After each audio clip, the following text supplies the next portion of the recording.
UP के ही इटावा से दो अलग अलग कथावाचकों की पिटाई का मामला सामने आया था, जिसके बाद यूपी में यादव और ब्राह्मणों के बीच एक लकीर से खिंच गई। लोग दो हिस्सों में बंट गए।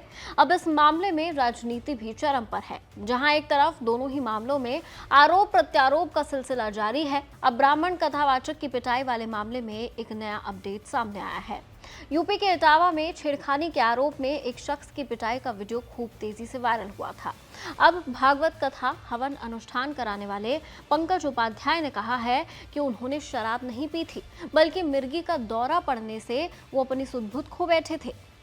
लेकिन लोगों ने उन्हें नशे की हालत में समझ लिया और बार बार मना करने के बाद भी महिला से छेड़खानी का आरोप लगाते हुए उनकी पिटाई कर दी। ये घटना 17 जून की है, जिसका वीडियो सोशल मीडिया पर तेजी से वायरल हो गया था। पिटाई का आरोप यादव समाज के लोगों पर लगा, इसीलिए मामले ने तूल पकड़ लिया। पंकज उपाध्याय ने क्या बताया, जरा सुनिए। शराब पी थी आपने, क्या हुआ था? शराब नहीं पी थी मैंने, मुझे मिर्गी दौड़ आती है, उसकी दवा खाई थी। फिरोजाबाद के टुंडला कस्बे के रहने वाले पंकज ने मीडिया के सामने दिल्ली के एम्स में चल रहे इलाज की पर्ची और दवाइयां भी दिखाई। पीड़ित परिवार ने राज्य सरकार से इस मामले में कार्रवाई की मांग की है।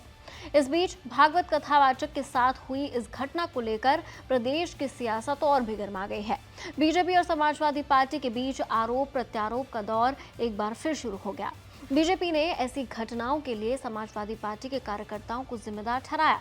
बीजेपी के नेता ने कहा कि समाजवादी पार्टी उत्तर प्रदेश में कभी धार्मिक आधार पर और कभी जाति आधार पर ध्रुवीकरण कर उत्तर प्रदेश में अशांति लाना चाहती है। क्या कहा, सुनिए। बीजेपी समाजवादी पार्टी उत्तर प्रदेश में कभी धार्मिक आधार पर और कभी जाति आधार पर ध्रुवीकरण करके उत्तर प्रदेश में अशांति लाना चाहती है। समाजवादी पार्टी ने भी इस पर पलटवार किया और कहा कि समाज में नफरत घोलने का काम बीजेपी का है। फखरुल हसन चांद ने क्या कहा, सुनिए।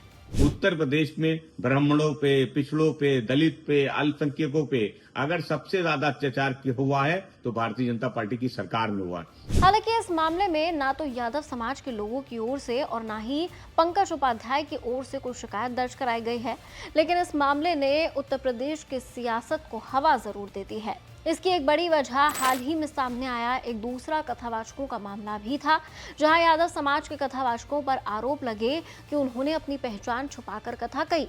इस पर ब्राह्मण समाज के लोग भड़क गए, फिर नेताओं की एंट्री हुई और धर्मगुरुओं की भी, और विवाद बढ़ता चला गया। खैर, इस मामले में फिलहाल इतना ही। इस पर जो भी अपडेट होगा आपके साथ शेयर करेंगे। देखते रहिए एबीपी लाइव।